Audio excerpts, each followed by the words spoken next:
Então, pessoal, a gente já vai direto para a segunda palestra do dia, que no caso vai ser Desenvolvimento e OIM de Projetos Eólicos no Brasil, Características e Desafios do Setor, que vai ser com o Klaus Vieira do Nascimento, que trabalha com isso já há bastante tempo. Ele é graduado também em Engenharia Elétrica na UFV, já se especializou bastante nas áreas tanto técnicas quanto de gerenciamento de projetos, né? E vai falar um pouco sobre como é a visão dele desse mercado, como foi construir uma carreira nesse mercado, como foi crescer nesse mercado que em si está crescendo também. Então, gostaria de convidar aqui Klaus, bem-vindo. A gente vai fazer aqui no formato de entrevista. Acho que seu microfone está silenciado. Bom dia, pessoal. Bom dia, tudo bom? Bom dia. Eu vou tirar a máscara aqui, eu vim para a sala aqui, eu tô no Parque Eólico nesse momento, eu estava em trânsito, acabei de chegar, e por isso que eu tô com a máscara aqui, a gente tem todo o protocolo contra a Covid, fiz teste de Covid, e tô nesse, nesse bate e volta aqui, pessoal. Deixa eu tirar a máscara aqui, um momento. Primeiramente, pessoal, bom dia, muito obrigado aí muito obrigado pela convite, pela oportunidade de estar aqui novamente aqui na UFV, né, na tão querida universidade. Ano passado completei 10 anos de formado na faculdade. Um prazer imenso. Infelizmente o Covid não permitiu que a gente estivesse junto aí para tá comemorando aí os 10 anos de formatura. Mas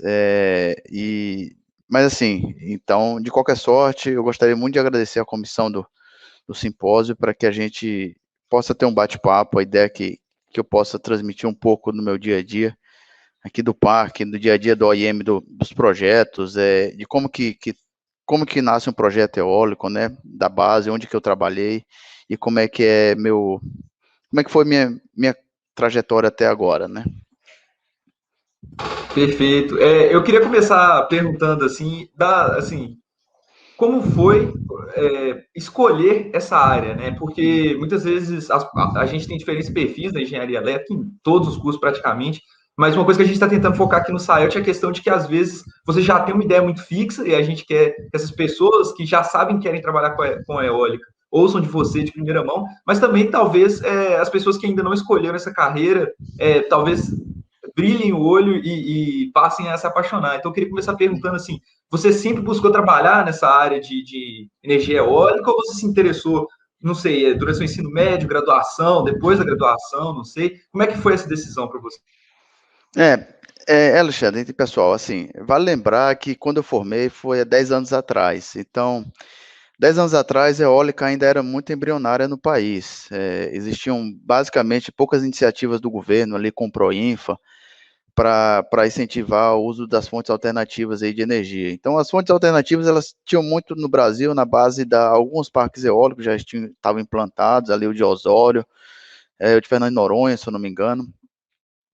E a gente tinha pouco conhecimento. No final das contas, quando eu estava perto de formar, eu sabia qual área eu gostaria de atuar, né? Eu sabia que eu queria sistema de potência, mas como nosso curso é generalista, então eu não sei como é que está a grade hoje de vocês, 10 anos se passados, mas a gente tinha matérias desde engenharia biomédica, eletrônica de potência, até a área de potência mesmo, sistema de potência. Eu me senti incompleto nesse sentido, então fui buscar o mestrado, né? Então fui buscar o mestrado lá na área de sistema de potência, lá na USP, assim que terminei a minha graduação. Então, sabendo que eu sempre queria a área de potência, o meu orientador, ele trabalhava com qualidade de energia e geração distribuída, que na época era um conceito novo também, é o conceito de geração distribuída, ou seja, os geradores não só na ponta ali da transmissão, mas na outra ponta ali da distribuição, então você tinha conceitos aí de pequenas centrais hidrelétricas, conceitos de usinas de cogeração, usinas de solares e até mesmo eólica, né, eólica em pequena escala. E comecei a trabalhar com isso no meu mestrado. Meu caminho foi muito mais para a parte dos geradores síncronos, o que não contempla a eólica propriamente dito, mas eu tinha alguns estudos aí na área de fontes alternativas. A conjuntura de trabalhar com eólica foi pura e simplesmente por ocasião do mercado. Eu tinha esse interesse em trabalhar numa área inovadora. Primeiro, trabalhar na área da energia, propriamente dito. Então, isso sempre foi muito meu foco, trabalhar com energia, né? E surgiu a oportunidade para trabalhar numa grande desenvolvedora de parques eólicos. O projeto eólico, ele contempla de 3 etapas, basicamente. A primeira delas é o desenvolvimento do projeto, onde você faz primeiro os estudos de microsite, onde você sabe onde tem um vento, e você vai buscar essa jazida de vento. Então, é como se fosse uma mineração, uma prospecção mesmo do vento. Então, as empresas de desenvolvimento de projeto eólico, elas fazem isso. Então, eu fui contratado para trabalhar numa empresa dessa. Ou seja, o que é que eu fazia? Eu, como engenheiro eletricista, fazia a manutenção de estações anemométricas, estações de medição de vento. São torres treliçadas, triangulares, dessa largura aqui, com 100 a 120 metros de altura, que possui instrumentos ao longo da sua altura para poder fazer o mapeamento do vento. Então, meus 3 primeiros anos de trabalho foi engenheiro de campo mesmo, engenheiro de campo, em fazer a manutenção, não trabalhava com energia propriamente dito, vale lembrar, mas assim, os caminhos do mercado levam a gente nem sempre para o caminho onde a gente pensou inicialmente, né? Juntou isso ao fato de uma conjuntura familiar me levar de volta ao Nordeste, então eu precisava estar novamente ao Nordeste.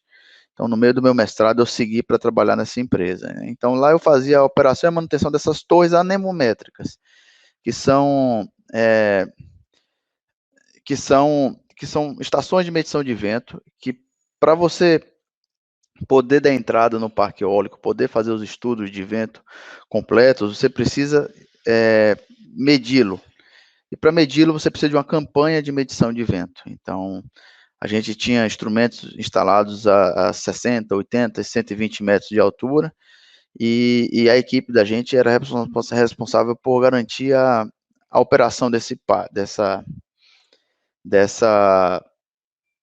campanha de vento, né? Então, as empresas de desenvolvimento de projeto eólico, elas fazem a medição do vento, e não só a medição do vento, mas sim todo o mapeamento da região, mapeamento de relevo, mapeamento de direção de vento, mapeamento de conexão de redes elétricas, mapeamento de possíveis clientes para comprar o parque eólico, mapeamento dos fabricantes de turbinas eólicas, que eles que vão dizer basicamente quem são, como é que você vai conseguir chegar no leilão a um preço competitivo, é o preço da turbina eólica.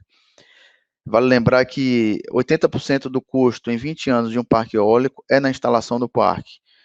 Então, as empresas de desenvolvimento de parques eólicos, elas ganham na escala. Então, você dificilmente vai ver eólica com geração distribuída, eólica com microgeração, porque o custo envolvido é muito alto. Então, as empresas ganham na escala. Então, você tem turbinas aí que começaram ali na ordem dos quilowatts de potência, e hoje no Brasil a gente já está trabalhando com a maior turbina implantada hoje no Brasil foi a da GE, 5 mega, 120 metros de altura, o rotor, com 120 metros de altura, o rotor, com um diâmetro entre pás de aproximadamente 144 metros de diâmetro de pá, né? De uma pá a Bastante outra. impressionante.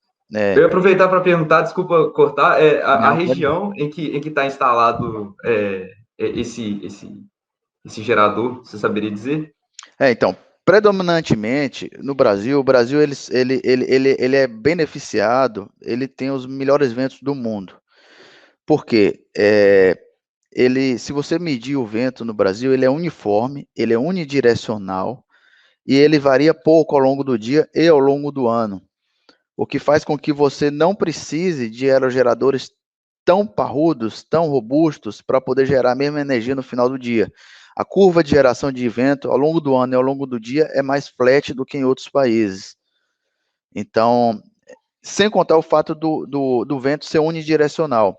Aqui no Brasil, a gente é beneficiado pelos ventos alísios, que são aqueles ventos que saem dos trópicos e vêm para a costa do Nordeste com o movimento da Terra. O movimento de rotação da Terra faz com que esses ventos eles ataquem a costa do Nordeste em 90 graus ali com o litoral do Rio Grande do Norte, Bahia, né? Não só o litoral, mas interior. Os ventos de interior também são muito bons.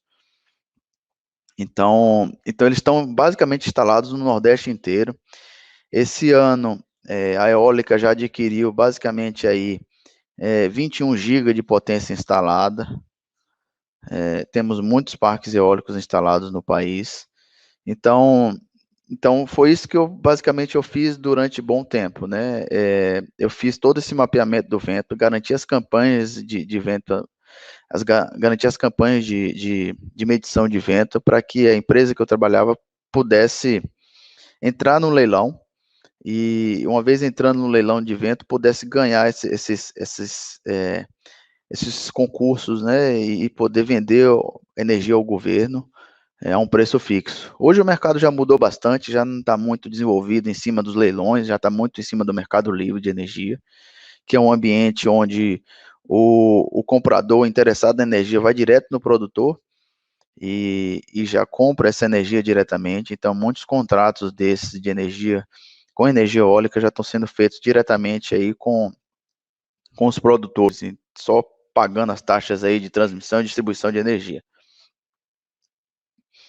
Eu queria aproveitar para perguntar exatamente isso, aproveitando, já que você, entre aspas, né, cresceu junto com essa região, com esse ramo de trabalho, a gente sabe que é um ramo que cresce bastante, principalmente nos últimos anos, como você disse, tem tido cada vez mais investimento, interesse até privado também, e tem mudado o paradigma mesmo de como é contratado esse tipo de energia.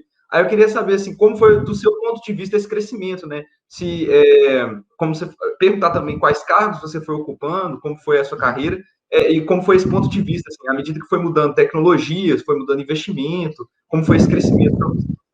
Basicamente, puxando um gancho aí para minha trajetória, eu fiquei 8 anos trabalhando nessa empresa, que é líder do ramo de desenvolvimento de parques eólicos e venda, e chegou até a construir parques eólicos para vendê-los já prontos. Então, ela vendia o projeto do chão, vendia o projeto com leilão ou contrato amarrado, ou também já vendia o projeto já com a máquina comprada, a máquina já instalada, o parque já operando para grandes investidores. Hoje ela está também operando também os próprios parques, né? Então, eu passei bastante tempo nessa área de medição de vento, e com a necessidade particular de crescimento profissional e técnico, eu me vi na necessidade de galgar outros desafios, que aí está no dia a dia da operação e manutenção do parque eólico. Já agora, já cumprindo já rotinas aí de manutenção preventiva, trabalhando com a geração propriamente dita. Então, eu migrei para um fabricante, a GE, né? Então, estava trabalhando na GE como gerente dos serviços de operação e manutenção de um parque eólico, ou seja, o dono do parque eólico, a empresa dona do parque eólico compra as turbinas e contrata um fabricante ou o próprio fabricante da turbina para fazer a operação e manutenção por um período determinado dessas turbinas. No meu caso, o parque era lá em Xique-Xique, na Bahia, um parque com 102 turbinas, divididas em duas fases, uma de 82, outra de 20. Foram instaladas aí em 2018, 2019, turbinas novas, com potência aí de 2,5 megawatts.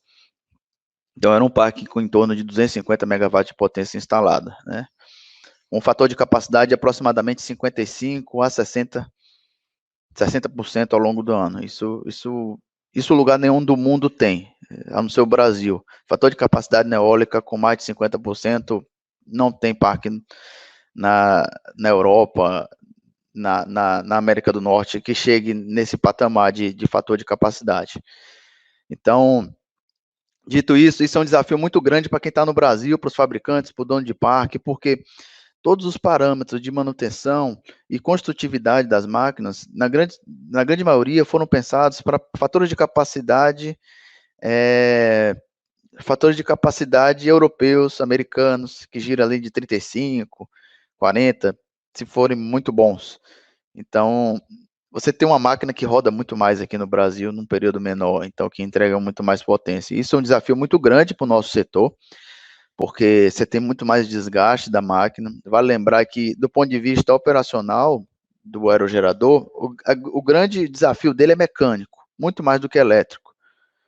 A gente tem alguns issues na área de geradores, principalmente na parte de quando a gente está lá no. Quando a gente está na frente do mar, então a gente sofre bastante com baixa isolação dos rolamentos. A grande maioria dos geradores da eólica são o que o pessoal chama de DFIG, os Double Feed Induction Machine, né, os geradores de indução duplamente excitados, onde a eletrônica de potência é quem manda ali, quem faz toda a regulação da frequência, porque você tem basicamente variação de velocidade do rotor ao longo do dia, instantaneamente, então você tem que compensar essa variação de velocidade com a eletrônica de potência. Então, você tem normalmente um link CC ali, onde você sai do CA, que tem uma frequência completamente meio esdrúxula, porque depende da RPM da máquina, transforma em CC, depois transforma em CA novamente, aí já nos nossos 60 Hz, né? Então, o grande desafio da área do setor de OEM é logística, mão de obra qualificada e peças mecânicas, né? Logística com fornecimento, a cadeia de supply chain. Nós temos basicamente o Brasil importa muita coisa e nossa importação não é rápida. Com Covid piorou bastante. Então, esses são os principais desafios aí do setor do OEM do parque, né?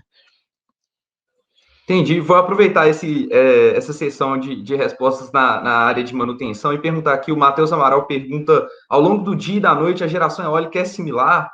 E quais são as maiores dificuldades que vocês enfrentam na manutenção? Eu acho que você já falou algumas, mas se você quiser deixar mais claro na primeira pergunta. Sim. Ao longo do dia, nosso vento depende do local. Essa pergunta ela é bem generalista, mas depende muito do site. Se você tiver um site que é na beira do mar, que pega esses ventos alisos, e aí vamos lá, litoral do Ceará, Rio Grande do Norte, Paraíba, Maranhão, Piauí, o litoral, ele tem uma curva mais flat ao longo do dia, mas à noite sempre tem um vento mais forte. Durante o dia, meio-dia, quanto mais quente, menor o vento. Mas se você for para uma região serrana, que é o meu caso, parques de interior, a Bahia está sendo, junto com o Rio Grande do Norte, despontando aí nos maiores produtores de energia eólica do país. A Bahia, grande parte dos parques da Bahia são de interior. São os ventos gerados aí pela diferença de pressão e temperatura de serras. Então, esses ventos, eles têm a característica de ser, na sua grande maioria, são ventos leste, que vêm do leste, e são unidirecionais, o que facilita com que a gente enfileire as máquinas para que uma não dê efeito turbulência na outra, tenha o seu tempo de recuperação, e eles são noturnos, são muito noturnos. Períodos no meio-dia, eles chegam a parar, as turbinas em algumas épocas do ano chegam a parar, e à noite elas ficam, na sua grande maioria, full power. Existe também uma sazonalidade ao longo do ano. A gente tem, no Brasil, a safra de vento é no segundo semestre e os baixos ventos são no primeiro semestre. Então, o período chuvoso, que é o primeiro semestre no Nordeste, ele é um período em que nós da OIM trabalhamos muito mais, então é o período onde nós fazemos nossas preventivas, nossas lubrificações, nossas trocas de grandes componentes, e aí com manutenções preditivas, e ao longo no segundo semestre é o que o pessoal chama de safra, né, onde o produtor de energia eólica vai colher os frutos aí, e esse ano, principalmente, vai ser um ano muito bom para a eólica, porque é um ano seco. Então, anos secos costumam ser de muito vento, então o mercado vai aquecer bastante, porque o preço da energia no mercado spot vai ficar muito alto. Nossos reservatórios de água estão secando e o vento vai ser bem predominante aí esse ano. Então, basicamente, nosso vento é noturno, na grande maioria, no Nordeste. E aí, claro, que você tem regimes diferentes ali no Rio Grande do Sul, você tem rosas dos ventos um pouco diferentes no Rio Grande do Sul, mas a grande maioria dos parques do país está concentrado no Nordeste. E do ponto de vista de operação e manutenção, mão de obra qualificada, está faltando gente técnico para trabalhar no OEM dos parques, porque o crescimento tem sido em ritmo bem vertiginoso mesmo. E outro desafio é é logística. Logística é um desafio muito grande, porque você tem grande parte dos componentes importados, principalmente main components, que a gente chama, são os componentes pesados. As turbinas eólicas, as grandes maiorias, elas têm caixas redutoras, que a gente chama de gearbox, que é o principal componente mecânico da turbina. As gearboxes, elas pesam em torno de 15 a 20 toneladas, a depender do parque eólico, a depender da turbina, e são componentes com muitas engrenagens, vários estágios para fazer na verdade, ela faz a redução do torque e aumenta a velocidade, né? A grande maioria delas, ela tem uma relação aí de 1 para 111, ou seja, para cada volta que uma pá dá, o eixo de saída dela dá 111 voltas para entregar no gerador ali 1.200, 1.800 RPM. Então, basicamente é isso. A nossa maior dificuldade é essa no dia a dia, é entregar um serviço de qualidade para o cliente, para o dono do parque, mediante. E agora a gente teve uma pimenta aí que foi o Covid, né? Covid, se alguém tem algum sintoma no parque eólico, isola o parque inteiro, o parque praticamente para. Isso tem sido muito difícil. Sem contar a cadeia de suprimento com o Covid. Nós temos tido bastante ondas aí de shortage em função no mercado como todo, em função de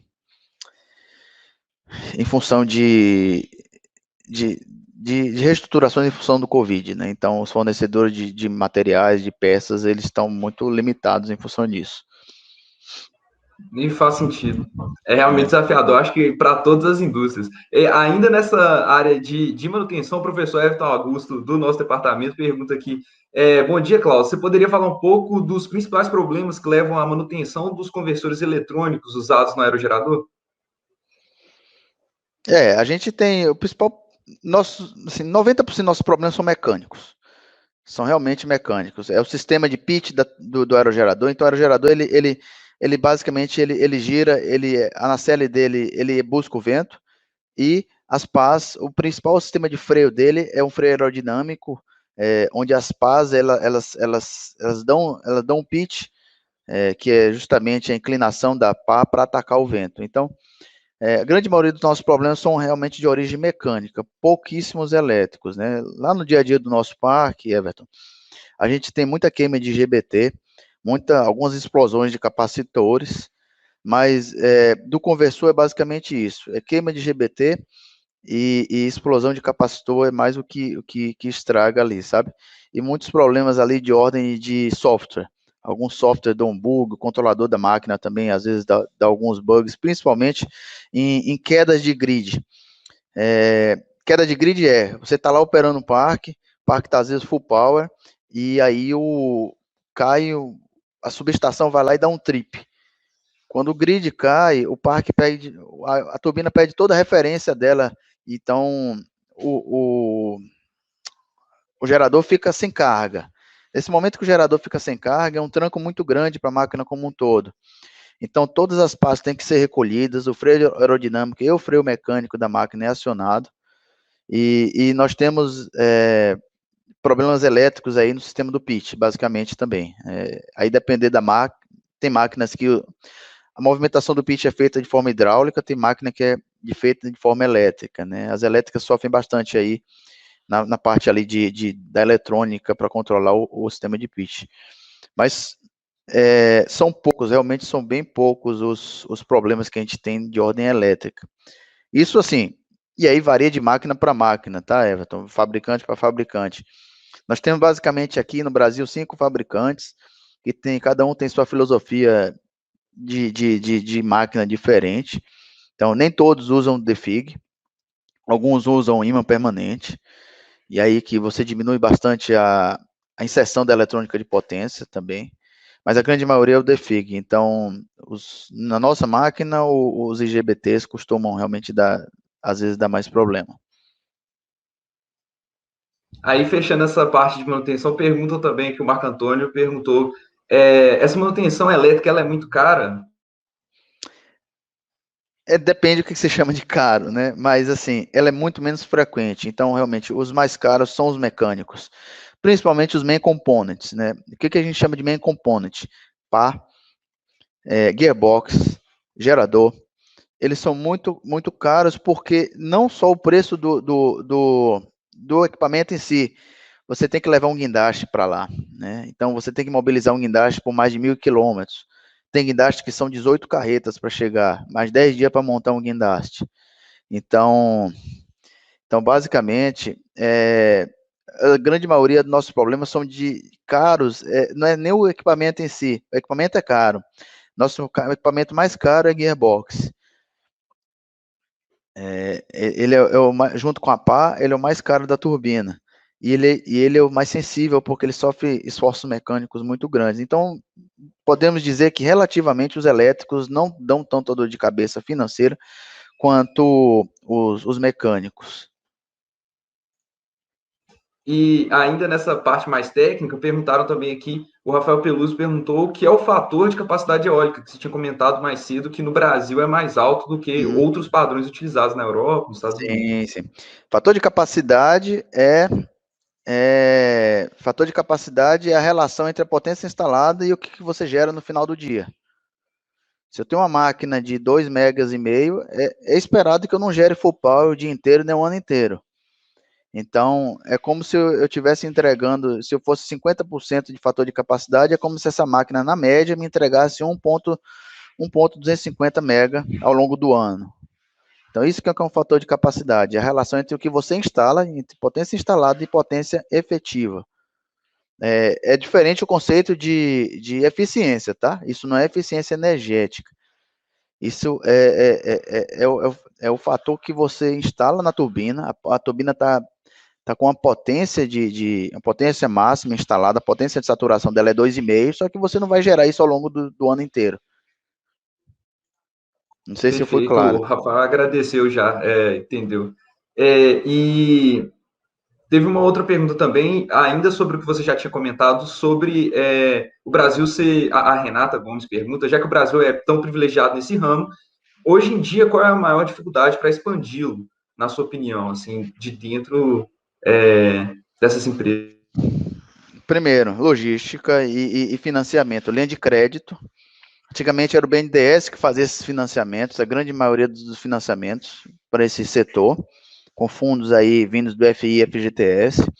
Só que hoje o mercado migrou para o setor privado, então o maior desafio de todo mundo é conseguir dinheiro para poder fazer financiamento desses parques eólicos. Então são projetos aí da ordem de bilhões de reais, linhas de transmissão, subestação. Outra dificuldade nossa também é que os parques estão localizados no interior do Nordeste, no sertão nordestino, zonas muito pobres, zonas paupérrimas e que tem baixo índice de desenvolvimento. Com isso, você tem baixa malha de energia. Então, você tem pouca linha de transmissão chegando lá porque não tem gente para consumir. Historicamente, ali nunca foi uma jazida de energia. Então, você tem que levar linha de transmissão. E linha de transmissões longas, de 200, 300 quilômetros para fazer um parque eólico. Então, muitas vezes um parque eólico naquela região ali só se justifica se você fizer um cluster muito grande. É o caso se você pegar a Chapada do Araripe. A Chapada do Araripe ela fica na tríplice fronteira entre Piauí, Pernambuco e Ceará. Na Chapada do Araripe tem esses 3 estados e tem ali instalados aproximadamente 2 gigas de eólica instalados em um consórcio de várias empresas que fizeram. Elas todas se juntaram, fizeram a linha de transmissão de 80 quilômetros, fizeram uma subestação seccionadora na linha da Chesf, entregaram a linha e a subestação para a Chesf operar e embutiram isso tudo no preço da energia. Então, um grande investimento. O investimento é muito grande. Aproveitar, então, desse tópico, o Nelson Santana pergunta, Klaus, bom dia. Na sua visão, a expansão do setor eólico pode vir a chegar em locais com potências de ventos menores, devido à redução do preço dos equipamentos, etc.? Eu acho interessante, inclusive, comentar, na quarta-feira a gente tem umas palestras mais voltadas para a área de solar, e a solar a gente tem visto que tem crescido nesse ponto de vista mais distribuído, que é bem diferente da eólica, né? E eu acho que essa pergunta também entra nesse tópico, se você puder comentar. Sim. É bem interessante, porque dá um abraço aí ao Nelson, que meu colega formou comigo, Nelson. E é bem interessante esse tópico, Nelson, porque é o seguinte, a gente pode dizer que o filé do vento no Brasil ele já foi dominado, ele já está na mesa, já está sendo degustado, o filé, né? Ou as empresas elas já estão mapeadas e já estão engatilhadas o projeto, ou esse projeto já está pronto e operando. Então, a gente está indo ali para a carne ali de contrafilé, digamos assim, né? Que é uma carne muito nobre, são ventos ainda muito nobres, a gente ainda tem muita coisa a explorar, locais de vento tão bons quanto os outros, só que porventura muitas vezes mais distantes. E o que tem acontecido? A potência da máquina tem aumentado muito. Quando a empresa que eu trabalhava começou seu primeiro parque eólico, a turbina tinha 1,2 megas de potência, 1,7, desculpe, 1,6, 1,7, algumas máquinas de 1,7, 1,7 megas de potência, era a GE 1,7X. 2 anos depois, o mercado já estava trabalhando nas 2,5, que era justamente que eu trabalhava, no parque que eu trabalhava. Hoje já está sendo instalado no Brasil turbinas a partir de 4,5, de 72, 75 metros de pá, cada pá com 75 metros de comprimento, tramos aí, torres na altura de 110 metros. A gente já tem um fabricante já que para o ano que vem já vai entregar turbina de 6,2. Então, isso tudo faz com que, quanto mais você aumenta o tamanho do rotor e aumenta a altura da torre, você vai buscar ventos, você vai para locais de ventos medianos, onde você consegue buscar um vento mais forte lá em cima. Os ventos médios que a gente chama. Isso tudo reduz o preço do parque, o preço por megawatt, digamos assim. Então, você ganha na escala.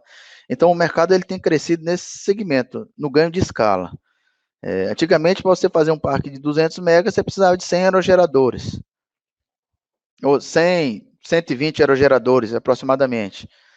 Hoje em dia, para fazer um parque de... Hoje em dia, você já tem um parque com 82 máquinas com 350 megas de potência instalada. Então, você reduz o custo unitário, você reduz o custo de OIM. Claro que você tem um risco ali maior. Uma turbina um dia parado, você gera muito menos.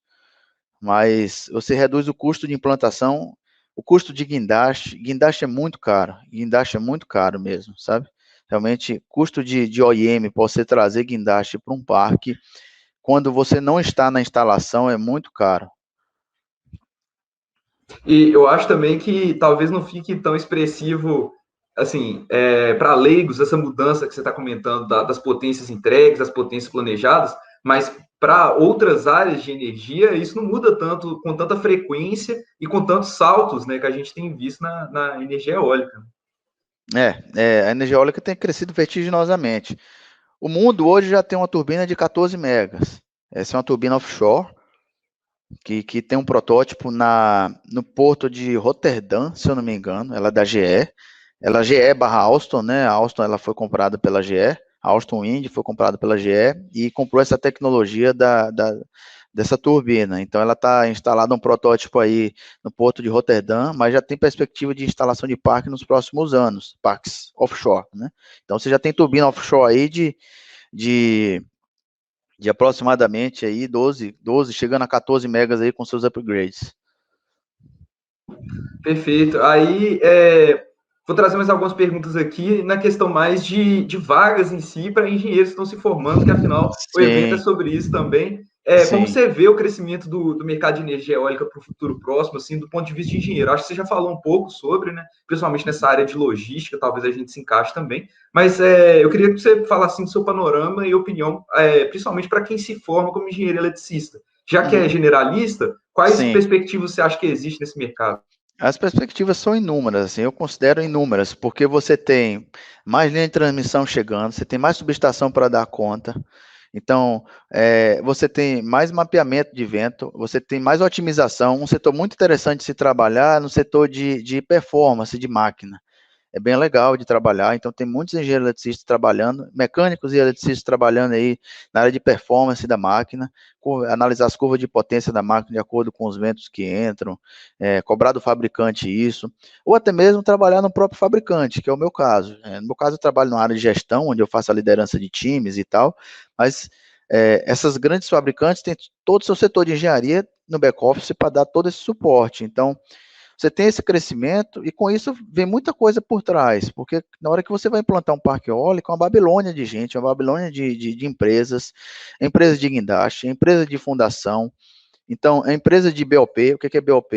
A gente chama de Balance of Plant, que na verdade é toda a infraestrutura que não é a turbina em si. Então, é desde o acesso até a linha de distribuição, a rede de média tensão que chega na subestação coletora, a linha de transmissão que entrega na subestação lá da Chesf, no nosso caso, né? Então, você tem uma gama muito grande.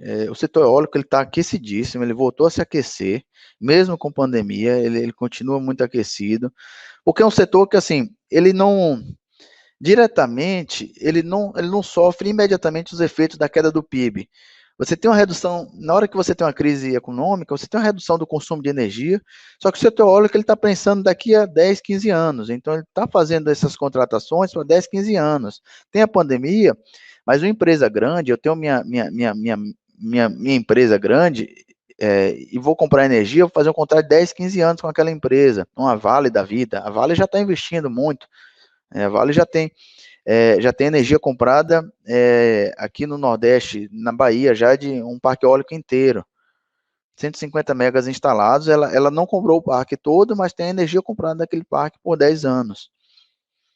Então, E como você disse, o investimento muitas vezes, eu acho que você falou, inclusive 80% é na área, o gasto é na implantação, né? Na construção em si, e depois a manutenção é muito mais barata. Né? ela é muito mais barata, mas é um fator decisivo ali, né? Ela diz o preço da sua energia também, né? Então, ela.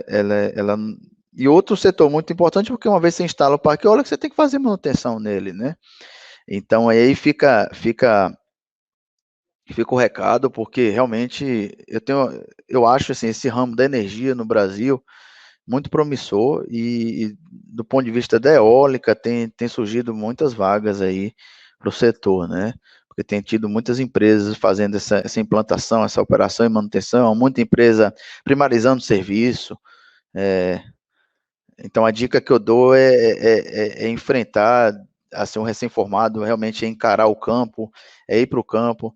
Às vezes não necessariamente trabalhar com a energia em si, mas trabalhar aí com a gestão do projeto.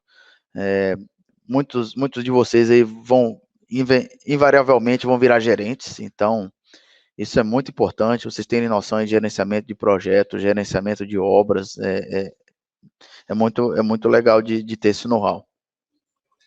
Então, já vou pegar o gancho e comentar que duas pessoas perguntaram aqui. Primeiramente, o Vinícius Faria perguntou como você classificaria a intenção de sua empresa com pessoas que estão acabando agora a graduação. Consideraria que estão abertas a contratar esses estudantes, né? Porque você especificamente disse que se especializou. Então, eu queria perguntar assim, se já do ponto de vista de graduação eles têm interesse. Sim, E, similarmente, o professor Rodolfo Neves, aqui da UFV, perguntou também lá no início se quando tem processo seletivo para estagiar na sua equipe e se eles estão abertos a esse tipo de vaga.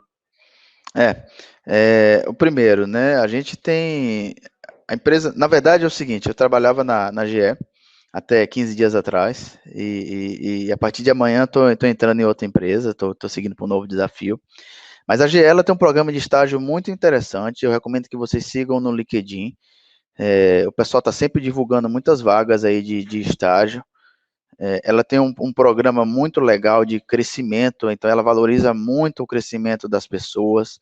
A gente tem casos aí de estagiários que viraram engenheiros, que viraram gerentes, tem casos de técnicos de turbina que metia a mão em graxa, que hoje virou gerente, que virou diretor. Então, é uma empresa que valoriza muito o crescimento profissional das pessoas, né, e tem um fluxo de informação bem legal. Eu recomendo que vocês entrem no site do careers.ge.com e procurem essa via de estágio, internship, ou LinkedIn mesmo, existem várias divulgações no LinkedIn de estágio na GE e recomendo bastante. Muitos para as áreas de engenharias, muito para a área de supply chain, quem quiser mexer também com isso, é bem legal. Aí, completando a pergunta do Rodolfo, nesse momento eu não tenho, porque a partir de amanhã é que eu estou entrando na empresa nova e devo selecionar, devo ter alguns estagiários, meu ramo vai ser gerenciamento de um parque eólico também, mas agora já do ponto de vista do cliente, já da geração de energia, Porque o fabricante, ele entrega a disponibilidade, ele entrega a turbina rodando, ele não quer muito saber se ela gera ou não. O contrato dele, o SLA dele é turbina rodando. Agora com o dono do parque eólico, a intenção é que eu faça a otimização e o gerenciamento todo dessa energia gerada e do fluxo de caixa do parque eólico inteiro, né? Bacana. Eu queria aproveitar, então, voltar a algumas outras perguntas aqui mais técnicas. O Rafael Peluso perguntou aqui, Klaus, você disse que hoje as máquinas já estão tendo 2 a 3 vezes a potência por unidade equivalente a alguns anos atrás. Já se pensa em trocar as máquinas de uma localidade por outras? Ou seja, os parques já estão atualizando suas máquinas ali? E aí eu já vou aproveitar outra pergunta que o Rafael Peluso deixou. Em conjunto, qual a expectativa de vida, digamos assim, né, esperada de um parque eólico? Essa pergunta, ela foi feita muito no Brasil, né? Bastante realmente no Brasil, como isso se daria, né? Hoje a gente, se eu não me engano, eu acho que a gente está chegando no 20º ano de alguns parques, mas parques muito antigos e bem protótipos mesmo, sabe? Talvez até o mapeamento de vento nesses locais não sejam tão legais. Mas assim, vamos imaginar um parque onde você tem o recurso eólico, ele seja muito bom. É um recurso que a gente pode considerar inesgotável. Então, o vento vai estar ali o tempo inteiro. O que acontece é que a expectativa de vida dessas máquinas, inicialmente, é de 20 anos. Então, a gente não chegou em muitas máquinas com essas, mas o mercado inteiro já tem visto, em função do alto fator de capacidade do Brasil, que as máquinas feitas há 10 anos atrás talvez não cheguem tão bem aos 20 anos e seja válido fazer o que a gente chama de uma repotencialização do parque, né? Só que a gente ainda tem muita área para expandir, então nem sempre esse custo-benefício é tão legal para você derrubar a turbina e subir outra no local. Então vale a pena às vezes você manter ali mais ou menos a que você está fazendo e expandir no seu vizinho ali, sabe? Então, a expectativa é que daqui a 5 anos, eu acho que o mercado já vai fazer repotencializações de máquinas já, mas máquinas muito antigas, né? Entendi. O que Bacana. acontece é o Então, seguinte, além da perspectiva... o que acontece é o seguinte, é que no final do dia, todo mundo está preocupado com a otimização financeira dessa brincadeira toda. Então, imagine você, é uma empresa onde você sabe que seu parque eólico já está bem desgastado, está dando um alto custo de manutenção, está tendo paradas, mas você tem ali aquele terreno do lado que também venta bastante. Então, o custo de desmobilização desse parque, se você botar na ponta do lado, às vezes não compensa. Então, você vai para aquele outro local ali, você expande naquele outro local, mantém mais ou menos aquele parque que você tem, que já está com contrato. Outro fator importante que muitas vezes as pessoas não põem na ponta do lápis é que os contratos antigos têm preços de energias muitas vezes muito altos. Então, mesmo o parque gerando um pouco e com máquinas mais antigas e às vezes dando muitos problemas, vale a pena ainda eu manter porque o preço é muito alto. Se eu for repotencializar o parque, eu tenho que pegar investimento novamente, eu tenho que talvez entrar em outro leilão, eu tenho que pegar um preço de energia mais barato, então o que não seja tão interessante. Então, tudo isso é uma conta de otimização que não é só a geração que é olhada, é o dinheiro no final do dia. Entendo. É o que eu ia comentar também, que então provavelmente a gente pode esperar mais que estejam construindo novos parques eólicos, mais do que otimizando e em manutenção dos antigos, né? Já que tem para onde crescer, estão sendo feitos mais estudos, a gente deve ver mais parques sendo construídos. O que o pessoal tem feito bastante algumas empresas têm, fabricantes têm oferecido o serviço de Power Up, que são alguns ajustes nos conversores que as turbinas passam a gerar em torno de 1 a 2% a mais. Você pensa que é pouco, mas se você tem 100 turbinas, você ganha 2 turbinas. Então, em potência, né? Então, você acaba maximizando seu ganho de energia. Com certeza.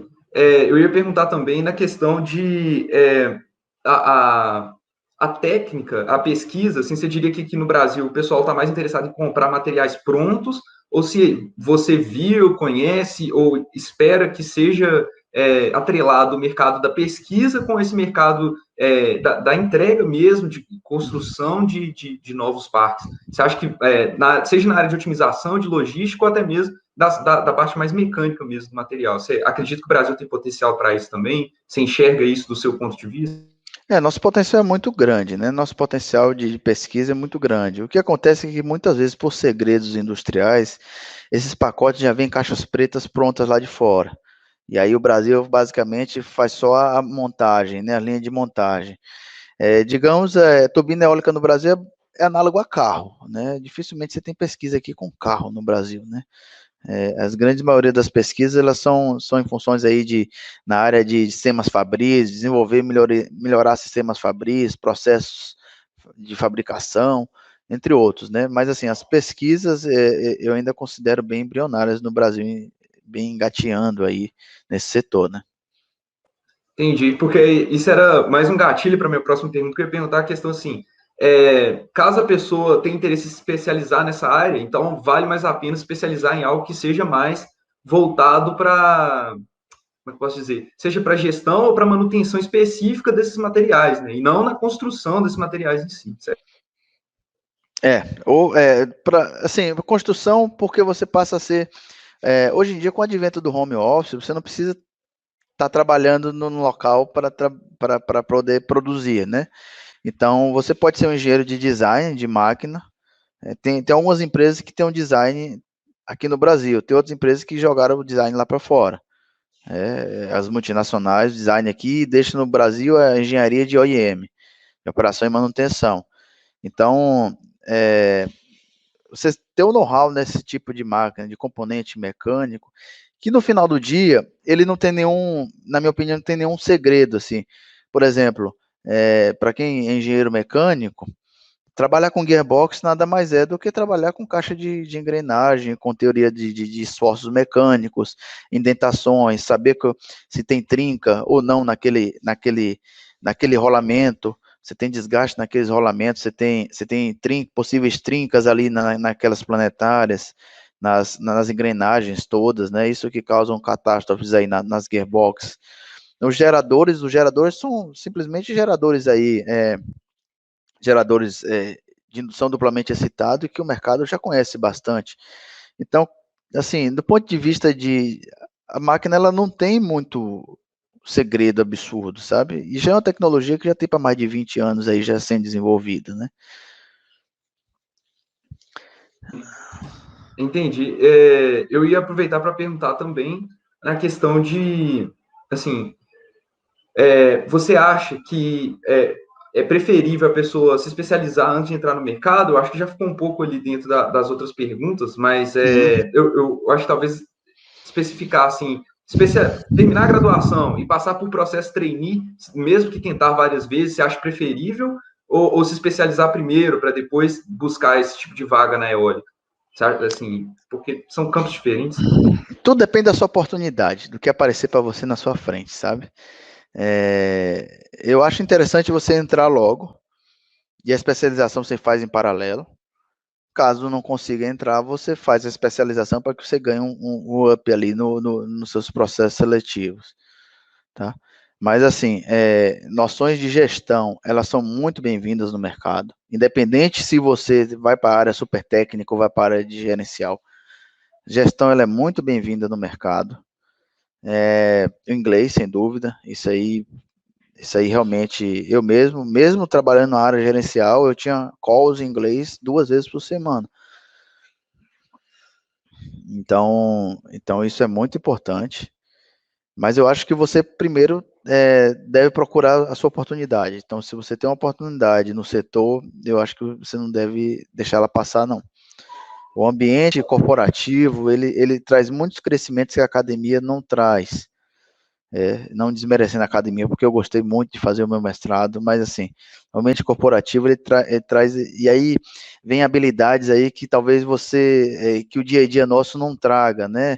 Habilidade de negociação, habilidade de administrar conflito, habilidade de ser um pouco político também, de saber se colocar, saber apresentar, saber trazer resultados. Então isso é muito bem-vindo. Justo. Então, eu abro agora para considerações finais. Você quer fazer? Ó, antes disso, peraí, teve uma pergunta também, talvez seja interessante, logo antes da gente fechar. O Helder Xavier pergunta aqui qual é a remuneração média que se paga ao engenheiro eletricista nessa área e quais são os níveis de dedicação em carga horária mesmo, normalmente exigidas, assim, para ter um panorama geral, como você vê. A grande maioria, a gente trabalha na carga seletista de 44 horas semana, 40 a 44 horas semanais, e todos os trabalhos que eu trabalhei, eu fui cargo de confiança. Então, cargo de confiança não é passivo aí de horas extras, né? Não bate ponto, mas não é passivo de horas extras, né? O mercado ele tem pago pelo menos o piso, mais os adicionais de periculosidade para quem está lá no campo, para quem está lá exposto à eletricidade, né? As normas ali da NR10. Então, ele basicamente tem sido isso que o mercado tem feito, né? Eventualmente, se você tiver o curso técnico e for para uma área mais técnica, aí você realmente você vai ficar classificado como um técnico ali dos salários do TRT, né? Justo. Então, voltando, queria abrir para considerações finais, alguns comentários que talvez a gente não contemplou em outras perguntas, se você quiser fazer algum. Pessoal, o primeiro deles é agradecer imensamente. Realmente é muito gratificante estar aqui hoje, batendo papo aí, ouvir os colegas aí de mestrado, os colegas de graduação falando comigo e poder passar um pouco da minha experiência do dia a dia, porque eu vivi. Fizeram 10 anos que eu formei ano passado, exatos quase 10 anos aí também que eu estou na eólica, então é um setor que cresceu bastante. Eu acho que eu fui um dos poucos aí que migrou para esse setor da minha turma. Na grande maioria, acho que migrou para as estatais ou para o setor acadêmico. Eu fui nessa vertente por uma condição familiar barra ocasional, barra oportunidade, e que acabei me dedicando nesse local, né? Então, queria agradecer muito, mandar um alô para os professores aí, para todo mundo que está assistindo, né? Para os professores que foram da minha graduação, e agradecer bastante aí. Obrigado, Kétia, obrigado, viu? Obrigado por tudo. A Kétia foi minha orientadora de estágio e de iniciação científica. Mandar um abraço para o André, o pessoal todo aí. Muito obrigado por tudo. Eu que agradeço. Então, assim, não só queria deixar o convite novamente para o pessoal que está assistindo entrar em contato com a gente, caso vocês tenham alguma pergunta que talvez, se você estiver assistindo depois na gravação, se talvez tenha interesse que a gente entre em contato com o Klaus, a gente pode mandar um e-mail às vezes, e responder para vocês, entrar em contato com a gente nas nossas mídias sociais, que a gente consegue tirar essa dúvida, que talvez não ficou contemplada aqui. E agradecer novamente ao Klaus, que tem uma agenda bastante apertada, mas eu acho que a gente conseguiu apresentar bastante do que o pessoal tinha interesse aqui, e principalmente por ser parte da nossa história, da UFV. Agradeço novamente por participar aí no Sayot. Muito obrigado, Alexandre, e agradecer ao Guilherme aí que teve paciência comigo entre idas e vindas. Pedir desculpa aí por, por não ter entregue, eu acho que merecia uma apresentação hoje, mas realmente eu não tive um problema particular. Filha recém-nasceu mês passado e mudando de emprego, então mudando de função. Hoje mesmo estou no Parque Eólico, né? Eu vim para cá hoje. Eu vim para cá para o Parque Eólico, eu falei, só estou em deslocamento, assim que eu chegar, eu abro o computador lá e bato papo com o pessoal. Mas agradecer o convite e o Léo aí mandando um abraço. Viu? Valeu, pessoal. Obrigadão aí por tudo.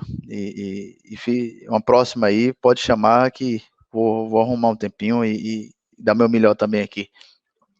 Com certeza. Obrigado por participar. A gente se vê por aí. Até mais. Valeu, pessoal. Tchau, tchau.